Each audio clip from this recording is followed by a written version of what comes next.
এক ছিল টোনা আর এক ছিল টুনি। তারা দুজনেই খাবারের খোঁজে বনের পর বন পেরিয়ে যাচ্ছিল গভীর বনে। তারা নদী পার হয়েও যাচ্ছিল বনের দিকে। তারা যেতে যেতে খুবই ক্লান্ত হয়ে পড়ল, কিন্তু কোথাও কোনো খাবার খুঁজে পেল না। তারা দুজনে বসে ভাবতে লাগলো, এই টোনা, দেখছিস কত দূর পার হয়ে আসলাম, কোনো খাবারই পেলাম না। হ্যাঁ রে টুনি, তুই একদম ঠিকই বলছিস। এত দূর কত কষ্ট করলাম, হাঁপিয়ে পড়লাম, তবু কোনো খাবার পেলাম না বাপু। খিদের জ্বালায় তো পেট ছমছম করতেছে। আমারও তো একই অবস্থা রে টোনা, আমারও তো খিদের জ্বালায় পেট ছমছম করতেছে। কি করা যায় বলতো? কি করা যায় এটাই তো ভেবে পাচ্ছি না রে। খিদে তো পেট ছমছম করতেছে, শরীর তো ক্লান্ত হয়ে পড়তেছে। আমি তো আর উঠতেও পারতেছি না, কি করা যায় বলতো? আরে টোনা, আমিও তো উঠতে পারতেছি না, আমারও তো পেট ছমছম করতেছে খিদের জ্বালায়, ভেবে পারছি না কি করব।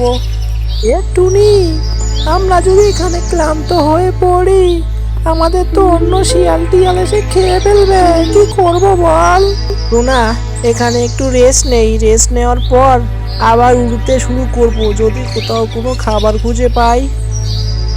এভাবেই তারা দুজনে সেখানে বসে রেস্ট নেয়।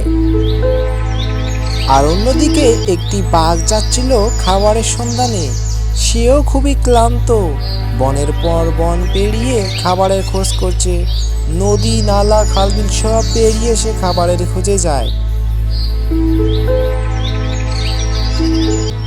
হাঁটতে হাঁটতে তো অনেক দূরেই চলে আসলাম, কোনো খাবারের তো সন্ধানই পেলাম না। আর এভাবে যদি না খেয়ে থাকি, ধীরে ধীরে তো আমি অসুস্থ হয়ে পড়ব। আর অসুস্থ হয়ে পড়লে তো প্রায় মারা যাওয়ার পথেই চলে যাব। না না না, আমাকে যেভাবেই হোক খাবারের সন্ধান পেতেই হবে।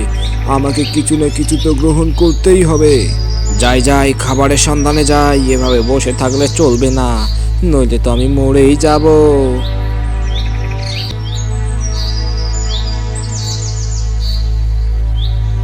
এই তো না, আমরা তো অনেকক্ষণ রেস্ট করলাম, চল একটু উঠতে যাই।